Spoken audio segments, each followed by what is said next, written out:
Be honest, when was the last time you thought about your current business insurance policy? If your existing business insurance policy is renewing on autopilot each year without checking out Zensurance, you're probably spending more than you need. That's why you need to switch to low-cost coverage from Zensurance before your policy renews this year. Zensurance does all the heavy lifting to find a policy, covering only what you need, and policies start at only $19 per month. So if your policy is renewing soon, go to Zensurance.com and buy your policy online in just a few minutes. Zensurance, mind your business. Frequency Podcast Network. Stories that matter, podcasts that resonate. We watched in horror a week ago as Hurricane Milton slammed into Florida, just days after Hurricane Helene had devastated the southeast United States. Neither storm was, strictly speaking, unprecedented.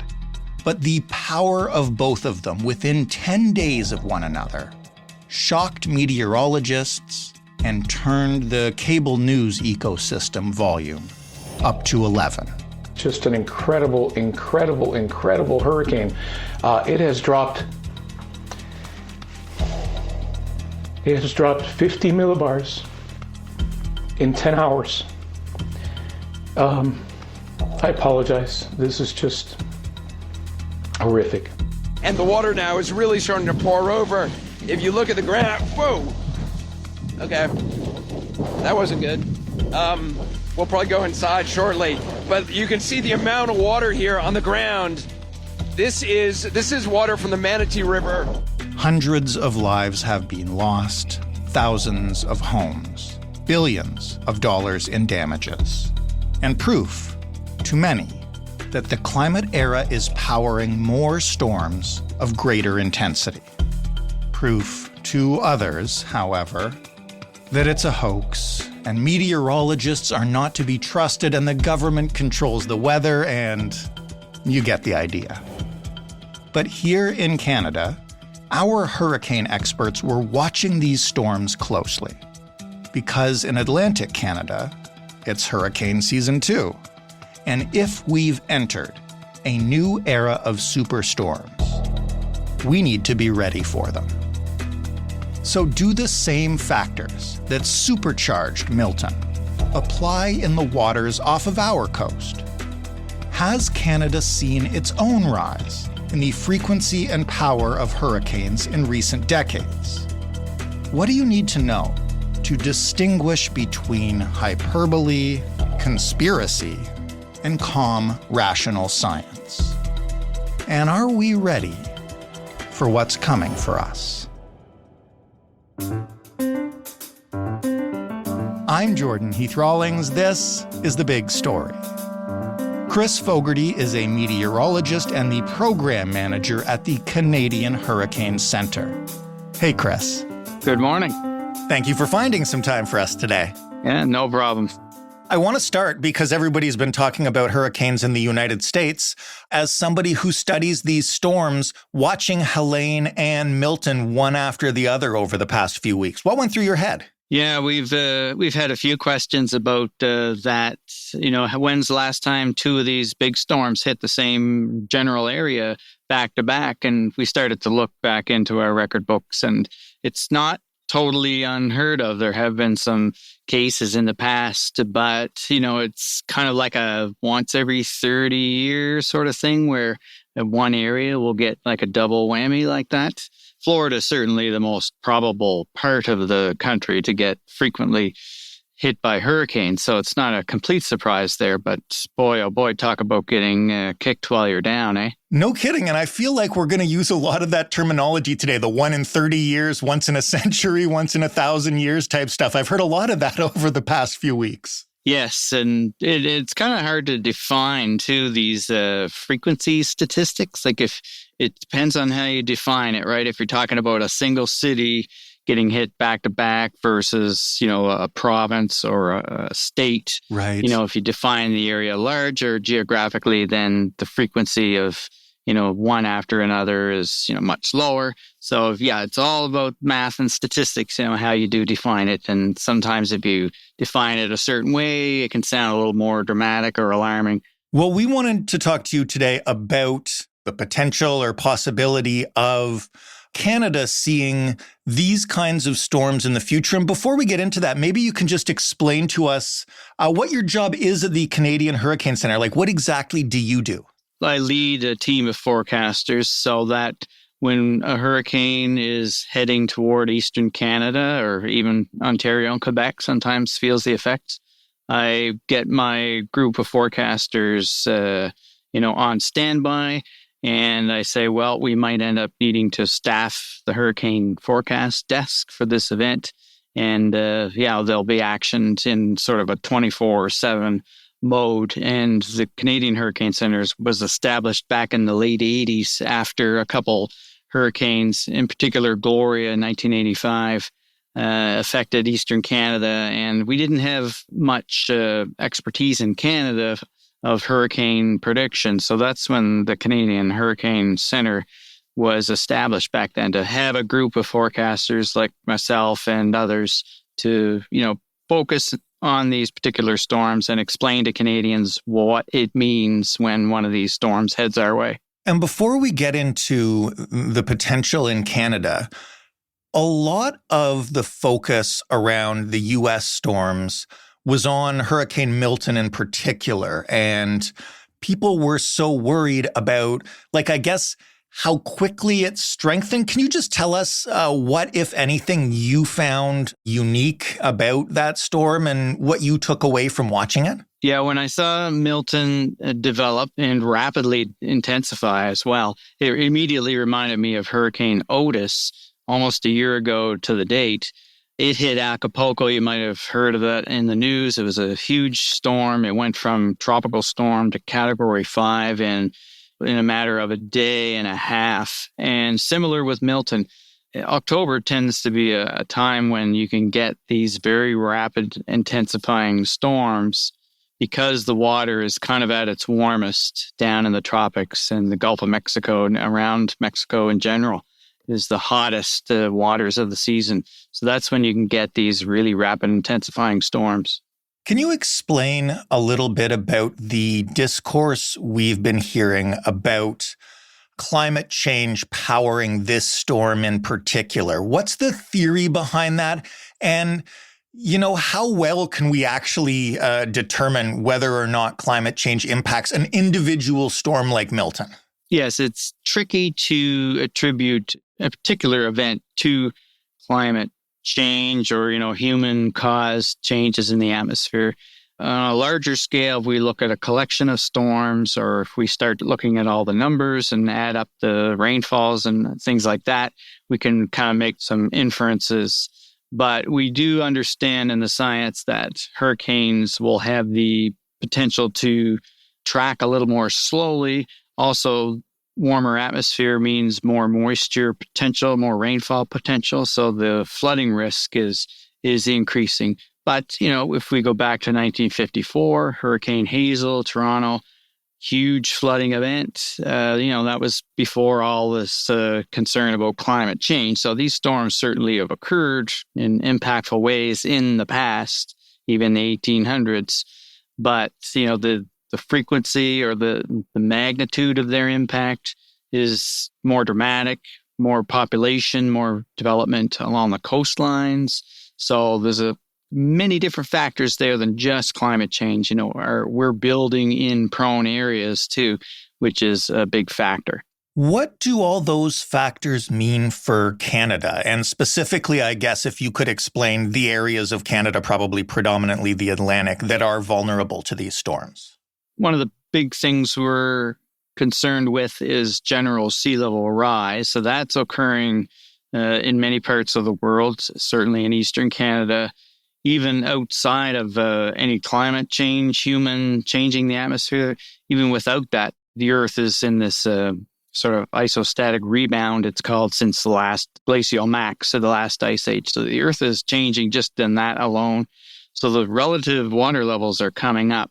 So as we build infrastructure along the water front, we can have storms that maybe 50 years ago did not have a big impact, but now they may have more of an impact because the water level has generally risen, and then you get a storm on top of that. So that's one of the big things we're trying to educate people and developers on, make sure you build in these projections, right? We can't just go by what we're seeing nowadays. A lot of the focus around Helene and Milton was about how much a much warmer Gulf and much warmer ocean impacted the strength of these storms. Is that something that is a factor off the coast of Atlantic Canada? It certainly is. And as the water temperatures are increasing in general by, a handful of degrees over a decade, that will have a bearing in the intensity that a hurricane will strike us. For example, Nova Scotia, we kind of stick out into the Atlantic a bit here. And the real warm waters of the Gulf Stream aren't too far offshore. So the hurricanes can kind of make it up close to Nova Scotia completely intact. And then they move over the cooler waters near our coast. But even those cooler waters are warming, so the intensity of the hurricane may be decreasing as it approaches Nova Scotia. It's the rate at which it weakens is less in a warming ocean, warmer atmosphere scenario. So we could have an increased risk of getting a direct, full-on hurricane impact here in Nova Scotia, just as an example. Compared to Florida and the Southeast United States, how often do we see these kind of storms in Canada? We have about 170 years of record for hurricanes in our part of the world, but they've been around for hundreds of years, right? But we only have about 170 years of data, and I look back for impactful storms in Canada, and basically it comes down to about once every 15 years there is a big storm. So in 2003 we had Hurricane Juan. In 2010, we had Igor in Newfoundland. That was very impactful, huge flooding. And then 2022, we had Fiona in Atlantic Canada. So right there alone, you're looking at about a decade in between big events. And that's kind of the rate at which we expect things, at least, a snapshot of today. Are we expecting that to increase in the way it's doing in the States? That's quite possible, with Hurricane Juan in 2003, and then only 8 years after that, and then Fiona 12 years after that. So really, it's kind of like once a decade, we get a really big event. But the atmosphere is strange. It can work in weird ways. There could be a really big storm next year, only 3 years after Fiona. The atmosphere won't obey that strict, 10 to 15 year frequency. You might get, just like Florida got Helene and Milton back to back, within a couple of weeks. Sometimes storms like that would be, several years apart. There was a period in Florida from 2005 to 2017, 12 years, where they didn't have any major hurricanes category 3. But since 2017, they've been almost back to back. So the atmosphere does work in strange ways.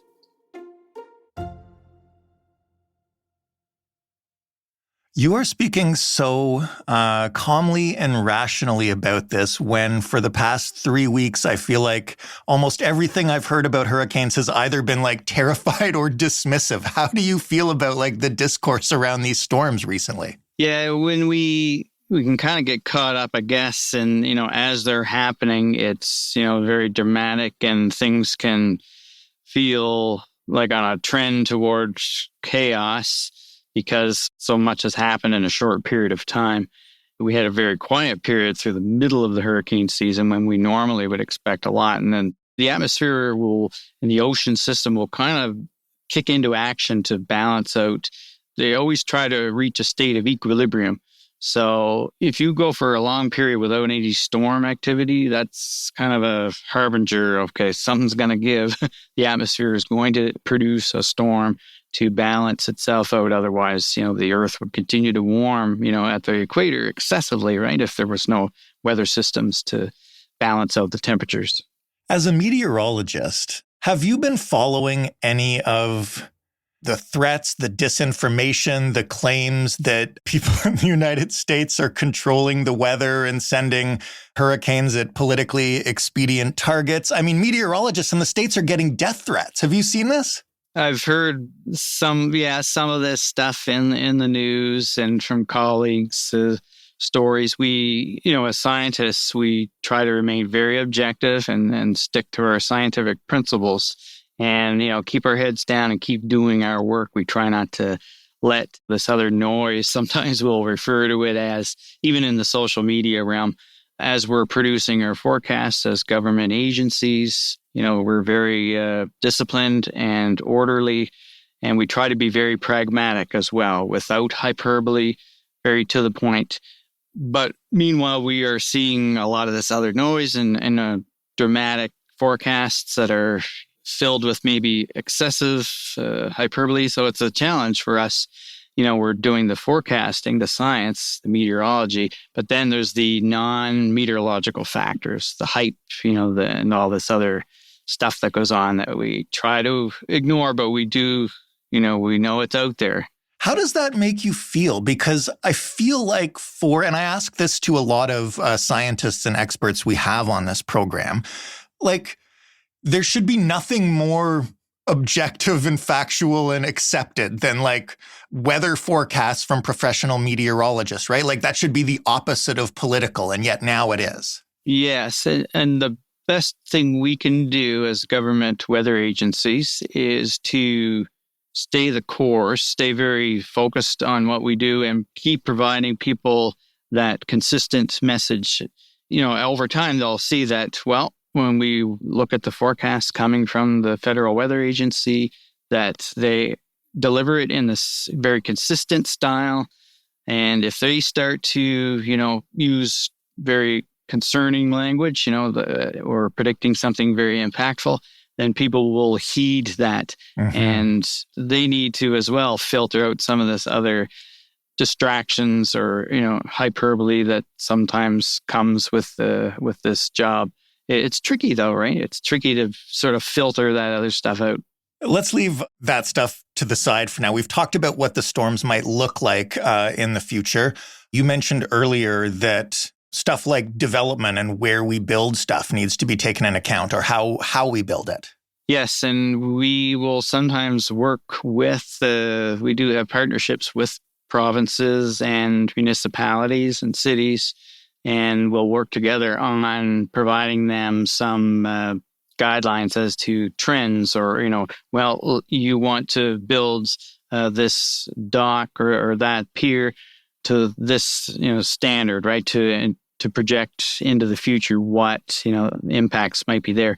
Another thing, too, with the sea level rise is that everything in the Bay of Fundy here in Nova Scotia is amplified at the head of that bay. So if you get a 10-centimeter rise in sea level overall, the magnitude of that rise is magnified up in around the Amherst area.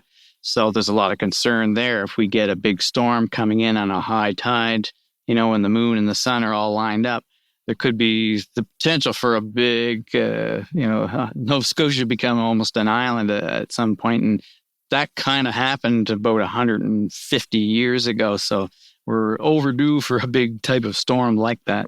Are you finding that governments and developers are eager to heed this advice and work with it? And I ask that because in the United States, after that storm, we've already seen Ron DeSantis and Rick Scott say, we're not making any changes to the development code. We don't want to discourage building.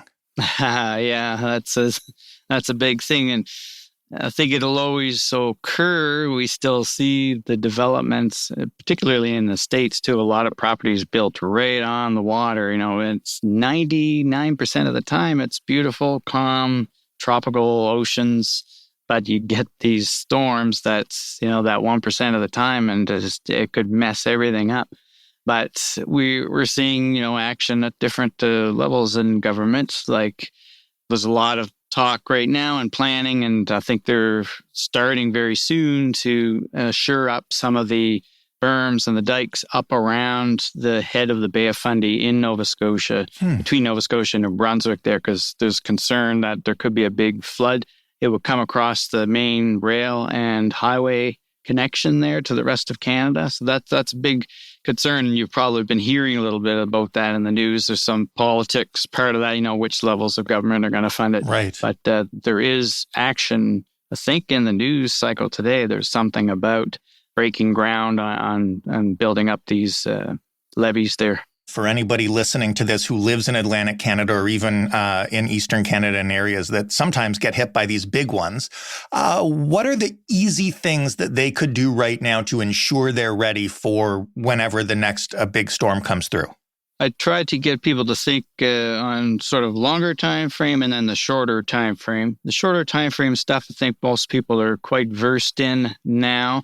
Okay, the power goes out for 3 or 4 days. Some of these people are familiar with it. They either experienced it or knew people that's happened to, hurricanes or otherwise. Yeah, let's make sure we have, everything charged up and, fueled up like we need, because, sometimes they can sort of put us out of commission for a few days. But also on the longer term, property level sort of considerations. And one thing I remind people too is if you're in an urban area in particular and there's been changes, construction or new land being developed nearby, that can actually impact, you may not have flooded in your basement, might not have flooded before that block was developed nearby. And suddenly the water drainage, the flow is altered quite a bit by this new development, or the winds even from large buildings that have gone up. It can channel the wind in much more focused fashion. You could get wind damage on your property and trees come down that you never expected before. So be aware of your surroundings, because that can affect the way the weather impacts your property in the future. Last question then, and I ask this to a lot of people when we discuss disasters. What keeps you up at night when you think about the recent storms that we're seeing, and what makes you hopeful? I think one of the big challenges, and I mentioned it earlier, was just the sources of information. People were bombarded by forecasts from different apps on our phone, from us, the Federal Weather Agency. Hopefully people are finding their way to our official government warning products and not being led too astray by maybe other false information or forecasts that are, off of the mark, outside of the official source. We continue to try to channel people toward the official government source. Chris, thank you so much for this. This is really helpful for people. Glad to do it. That's Chris Fogarty, Program Manager at the Canadian Hurricane Centre. And that was The Big Story.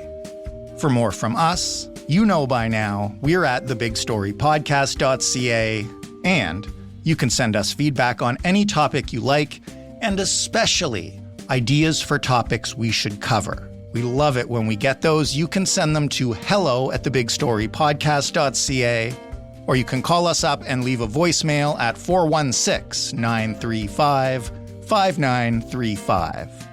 You can find this podcast and all Frequency Podcast Network podcasts in your favorite podcast player or at frequencypodcastnetwork.com. And you can ask for The Big Story on your smart speaker by simply asking it to play The Big Story podcast. Thanks for listening. I'm Jordan Heath Rawlings. We'll talk tomorrow.